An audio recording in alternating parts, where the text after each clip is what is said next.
Real Trump derangement syndrome that I see is those people who cannot break from Donald Trump after he's proven himself to be completely and totally unworthy of your support. Stop. Ladies and gentlemen, America, this is ridiculous. The Biden family has no business. They've never had a business except for politics. And the one thing that the Oversight Committee, in conjunction with the Ways and Means Committee and in conjunction with the Judiciary Committee, has always been able to demonstrate is that they shook down foreign nations for millions. It started as a routine congressional hearing, but within minutes, it turned into one of the most explosive political showdowns America had ever seen. Cameras were rolling, the room was packed, and tension was thick enough to slice through. Byron Donalds, the Florida congressman known for his no-nonsense approach and unapologetic confidence, had reached his breaking point. Across from him sat Adam Schiff, calm on the surface but visibly rattled as Byron began to speak. No one expected what came next. What began as a debate on national policy spiraled into a personal confrontation that sent shockwaves through Capitol Hill. Witnesses described it as electric, chaotic, and career-ending. Byron's voice cut through the silence like thunder. "You've lied to the American people for years," he declared, slamming his folder on the desk so hard it made several staffers flinch. Schiff tried to maintain composure, flashing a tight smile and adjusting his microphone, but the tremor in his voice gave him away. "Congressman Donalds," he began, "you're out of line." But Byron wasn't backing down. He leaned forward, his tone sharp, his eyes unblinking. "Out of line? No, Congressman. What's out of line is how you've twisted facts, hidden truths, and turned your so-called investigations into a circus." The crowd gasped. Reporters scribbled furiously.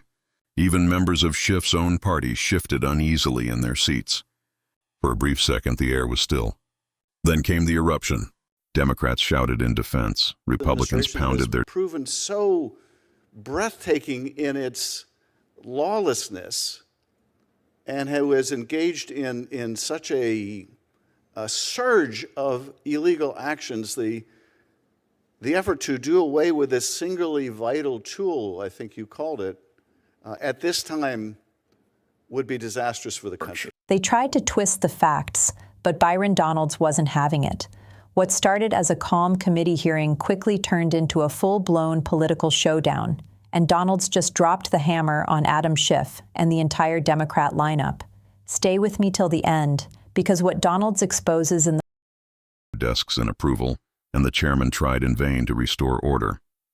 But Byron had already taken control of the room. Every word from his mouth hit like a punch. He brought up names, dates, and claims that no one was prepared to hear. "Tell us, Congressman," Byron continued, "who authorized the leaks? Who benefited from the lies? Because we all know it wasn't the American people." Schiff's face tightened. His usual calm had vanished. A flicker of anger, maybe even fear, crossed his expression. Cameras zoomed in, catching every twitch, every blink. What made this moment unforgettable wasn't just the clash of words. It was the raw emotion behind them. Byron wasn't speaking like a politician. He was speaking like a man who had been holding something in for too long. Schiff's allies tried to intervene. But each time, Byron's rebuttal grew sharper. "You can't hide behind procedure forever," he warned. "The truth is coming out, whether you like it or not."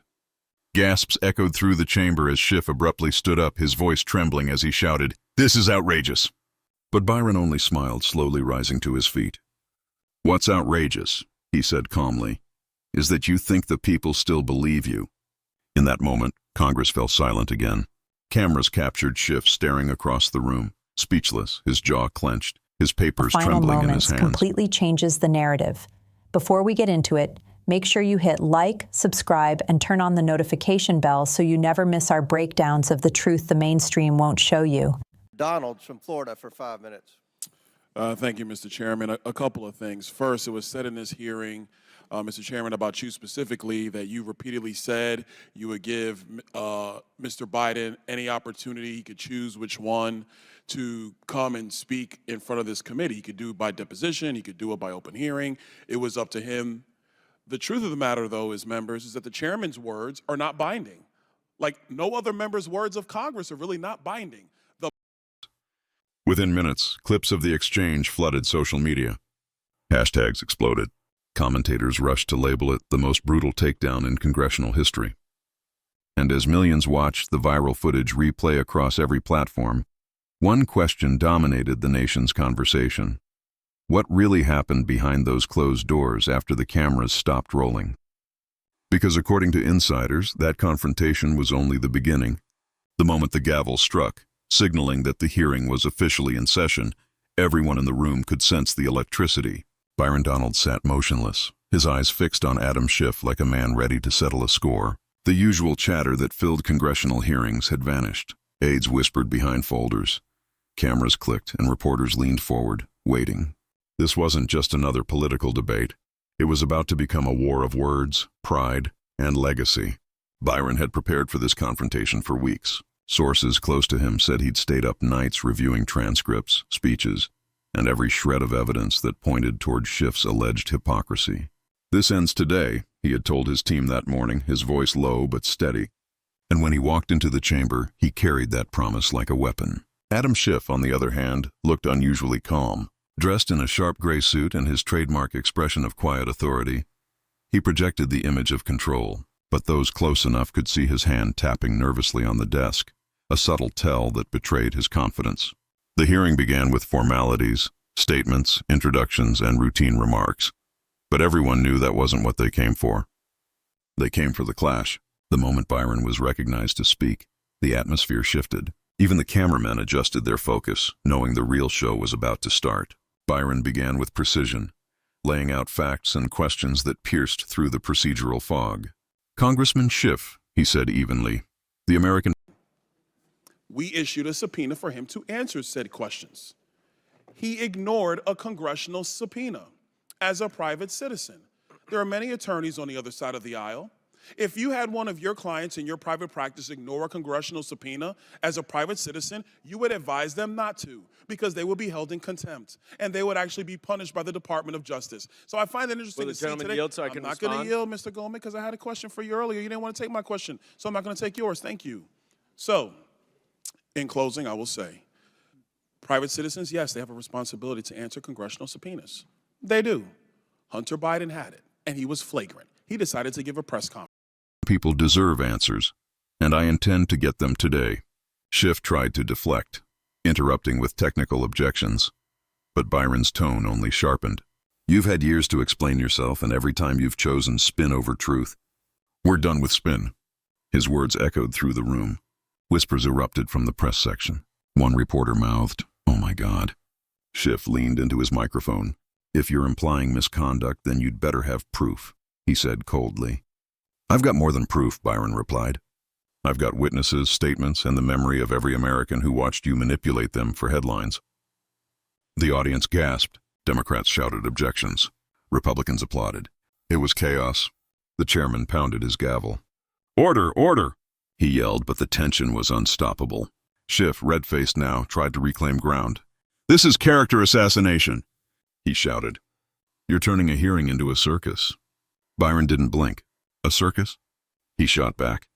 "The only clown act here is the way you dodged accountability for years."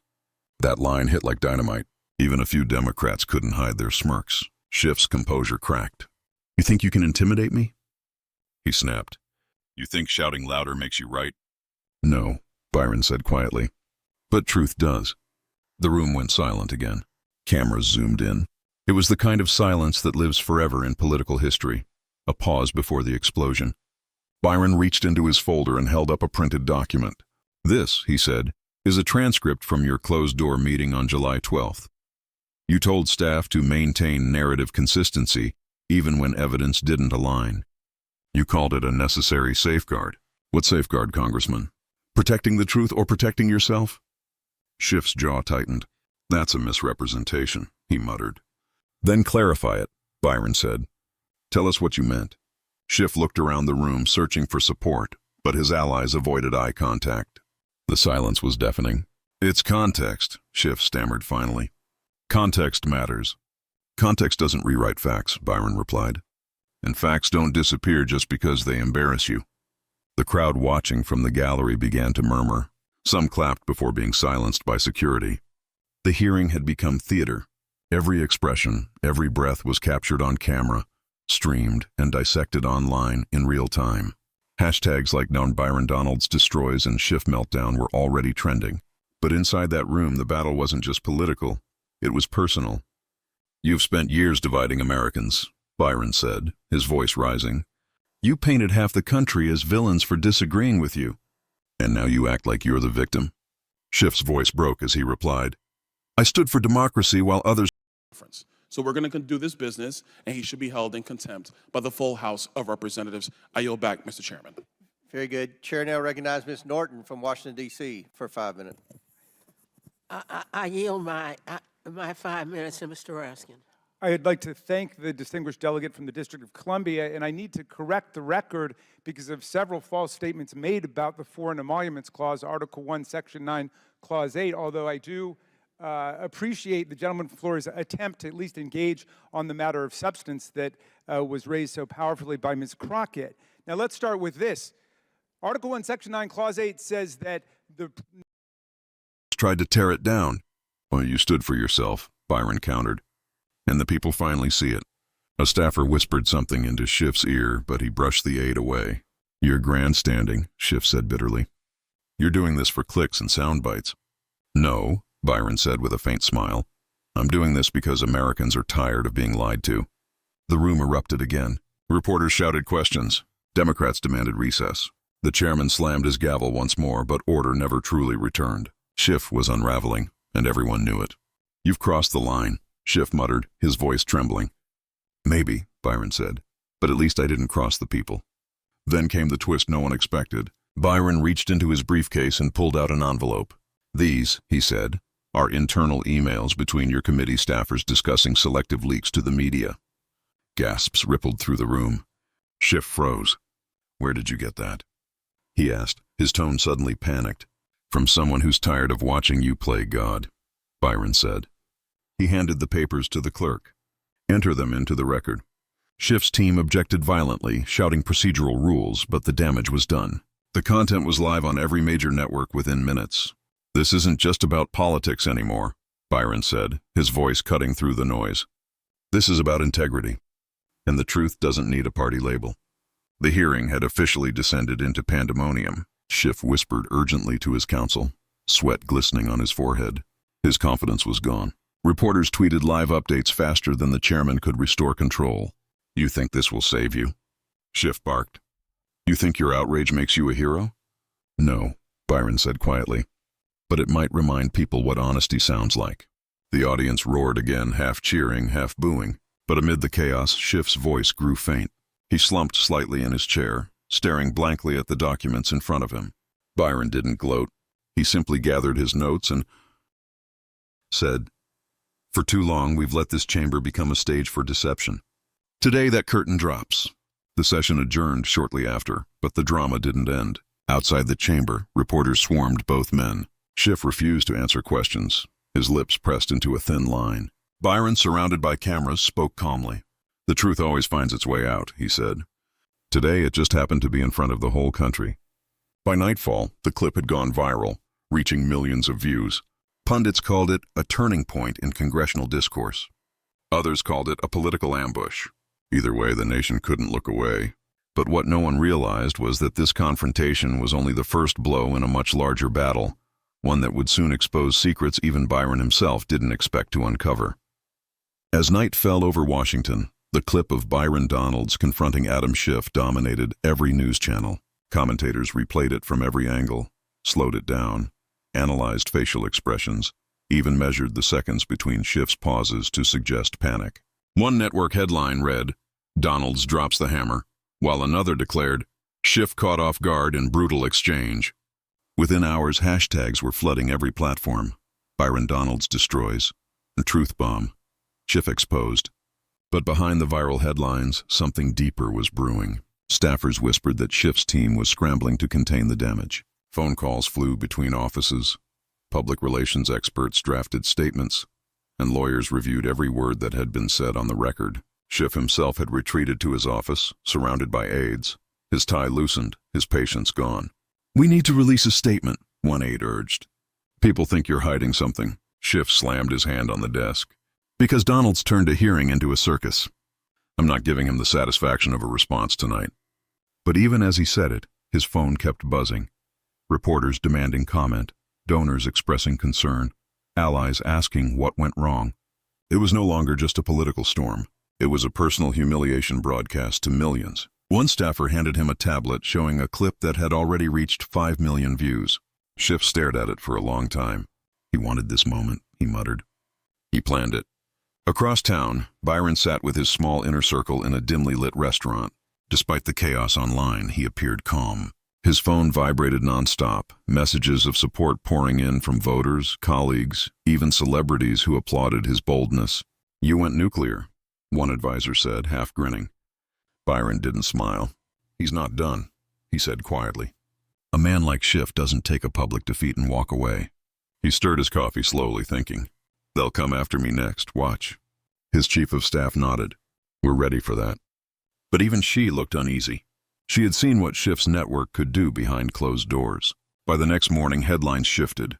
Pro-Schiff outlets called the confrontation a partisan ambush. Anonymous sources accused Byron of misusing internal documents. It was a coordinated pushback. And as expected, Schiff appeared live on television that evening. The cameras caught a version of him that looked rehearsed yet fragile. "What happened yesterday," he said carefully, "was an attempt to silence truth through spectacle." Congressman Donalds exploited confidential material and twisted it for political theater. His tone was steady, but his eyes betrayed exhaustion. "This is not how democracy operates," he continued. "We must rise above this kind of divisive behavior." Watching from home, Byron shook his head. "There it is," he said under his breath. The damage control speech. But then something unexpected happened. A former Schiff staffer, anonymously, leaked an audio recording to an independent journalist. It captured Schiff in a private conversation 2 days before the hearing, referring to certain evidence as too risky to reveal. Within hours, the clip spread like wildfire. Even neutral media outlets began to question his credibility. "If this recording is authentic," one anchor said gravely, "it could mark a serious turning point." Schiff's office called it fabricated nonsense, but the timing couldn't have been worse. Byron's phone rang nonstop again. Reporters wanted his reaction, but he said nothing publicly. Privately, though, he was conflicted. One of his advisors asked, "Do you know who leaked it?" He hesitated. "No," he said, "and that worries me." He wasn't lying. The truth was, even he didn't know how deep this web had gone. Somewhere within the Capitol, people were playing a game larger than the one he had started. Meanwhile, the nation was enthralled. People debated endlessly online. Was Byron a hero for exposing hypocrisy, or a villain for humiliating a fellow congressman? Talk shows turned it into entertainment, with dramatic reenactments and split-screen debates. In one viral clip, a political commentator shouted, "This is the kind of accountability Washington has avoided for decades." Another countered, "This is grandstanding at its worst." The divide only grew sharper. Behind the scenes, however, something more dangerous began unfolding. Anonymous emails started arriving at Byron's office. Cryptic messages containing hints about undisclosed investigations, names of informants, and fragments of classified data. At first, his team assumed it was spam, but one message contained information only an insider could know. "He's rattled the wrong cage," one aide whispered nervously. Byron read the email twice and leaned back in his chair. "Whoever's sending this," he said quietly, "they're trying to warn us or set us up." That evening, Byron went home late. The glow of the TV filled his living room as news anchors replayed clips of the hearing. His wife Erica sat beside him, worried. "You didn't just make enemies," she said softly. "You made powerful enemies." Byron sighed. "I didn't run for Congress to make friends," he replied. "I ran to make change." She touched his hand. "Just promise me you'll be careful." He nodded, though he wasn't sure what careful even meant anymore. The next morning, a confidential report surfaced in a political blog claiming that senior figures were pushing for an ethics inquiry into Byron's actions. It alleged he had obtained restricted documents illegally, an accusation that could destroy his career if proven true. "They're moving fast," his chief of staff said grimly. "They want to discredit you before the weekend." Byron frowned. "Then we move faster." He called a press conference for that afternoon. When he stepped up to the podium, cameras flashed wildly. Reporters shouted questions before he could even speak. "Congressman Donalds," one yelled, "did you break confidentiality rules?" "No," he said firmly. Everything presented in that hearing was lawful and transparent. What's happening now is a distraction, a desperate attempt to silence truth. He paused, scanning the crowd. And it won't work. His voice carried conviction, but behind the words, tension was mounting. Every move he made now was under a microscope. Meanwhile, Adam Schiff's team regrouped. Sources revealed that Schiff was livid behind closed doors. "We hit back hard enough or we're finished," he snapped at his aides. "Find out who leaked that audio and bury it." But one staffer hesitated. "Sir, if we push too far, it could backfire." Schiff glared. "Then make sure it doesn't." As the day unfolded, whispers grew louder that more evidence was coming. Emails, text messages, possibly even witness statements implicating Schiff in politically motivated leaks. Schiff's allies dismissed it as conspiracy. But then, just before midnight, another leak appeared online. An email thread allegedly showing coordination between Schiff's office and a media outlet. The messages were vague but suggestive enough to spark a media frenzy. Schiff's defenders called it a smear campaign. His critics called it vindication. And in the middle of it all stood Byron, watching chaos unfold around him, realizing that this was no longer about a single confrontation. It was about survival.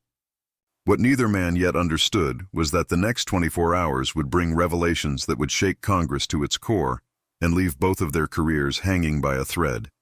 By dawn the next day, Washington felt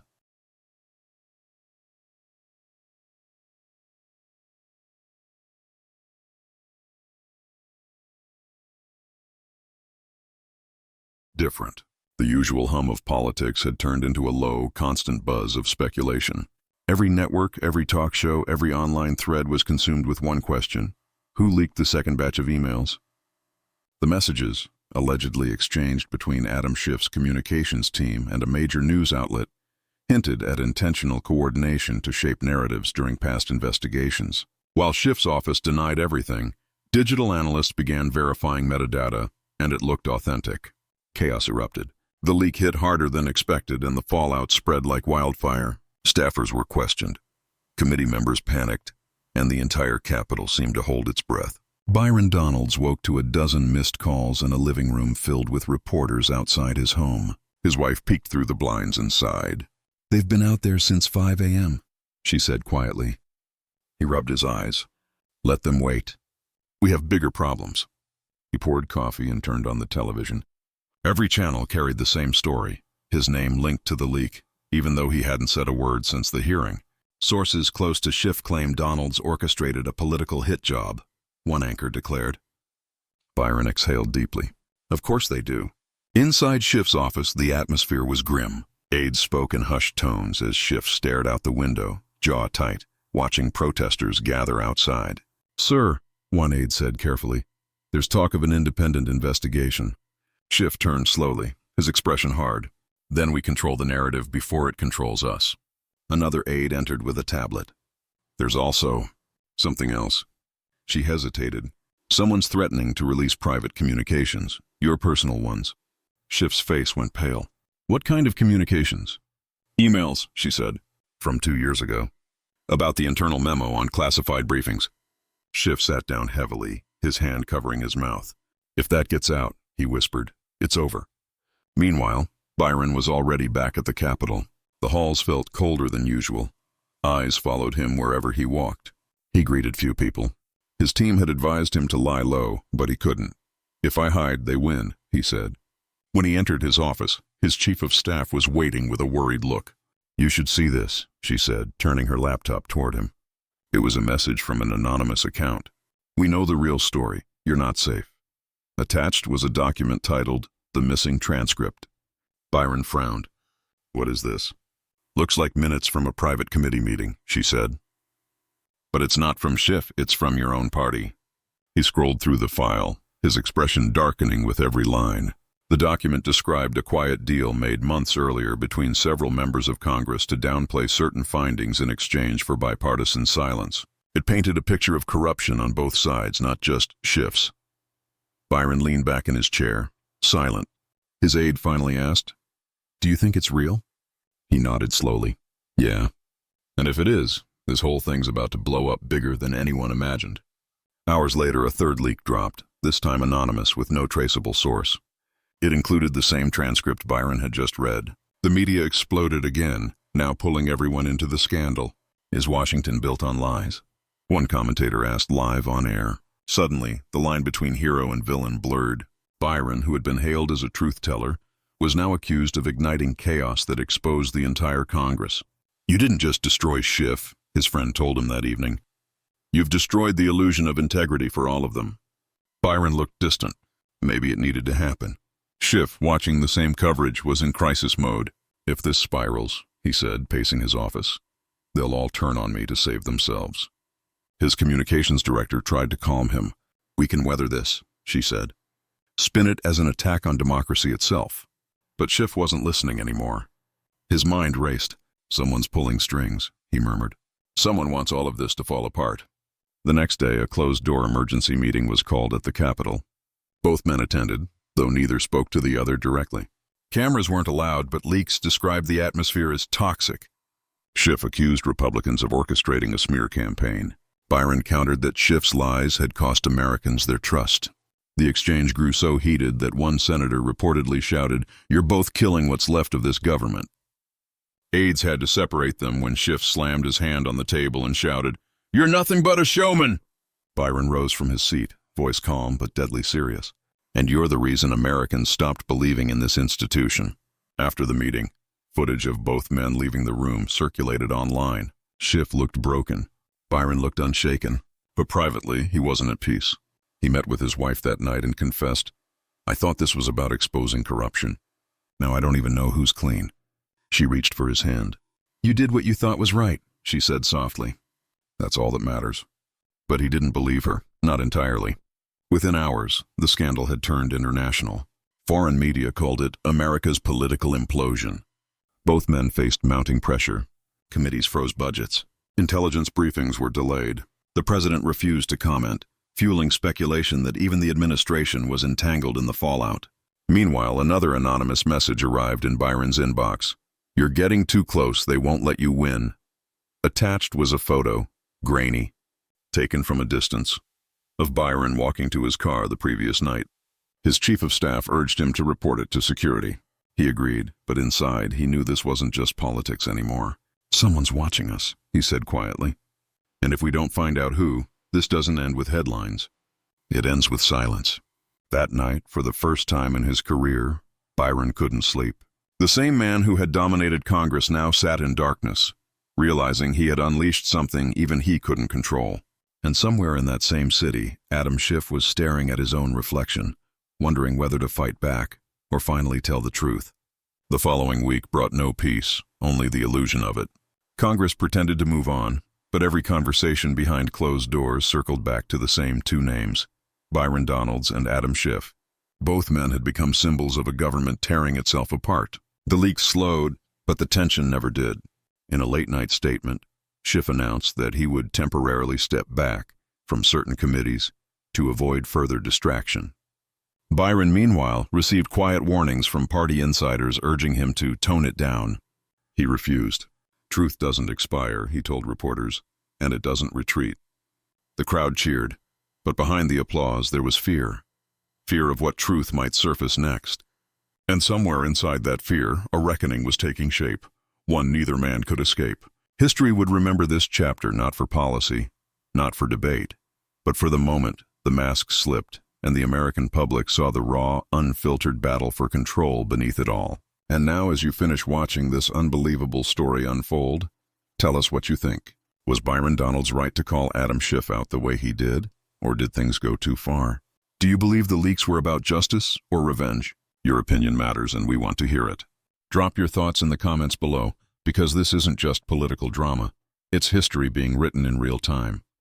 And if you want to stay ahead of every twist, every confrontation, and every truth that shakes the halls of power, make sure you hit that like button, subscribe to the channel, and turn on all notifications so you never miss what happens next. The next chapter is already being written, and trust me, it's even more explosive than this one. Stay tuned, stay sharp, and remember, when Congress erupts, the truth doesn't hide for long. If you made it this far, you've seen the truth behind the curtain. What you just watched isn't just about Byron Donalds or Adam Schiff. It's about how power really works in Washington. One man dared to challenge the entire establishment and forced the nation to listen. Whether you agree with him or not, that moment in Congress shook the room and reminded everyone that truth still has a voice. If you want more unfiltered political showdowns, moments they try to hide, and the clips the mainstream won't play, make sure you hit that subscribe button right now. Turn on all notifications so you never miss when history gets rewritten in real time. Drop a comment below and tell me, did Byron Donalds go too far, or did he finally say what everyone else was too afraid to? Your voice matters here, because this is the channel where real talk lives.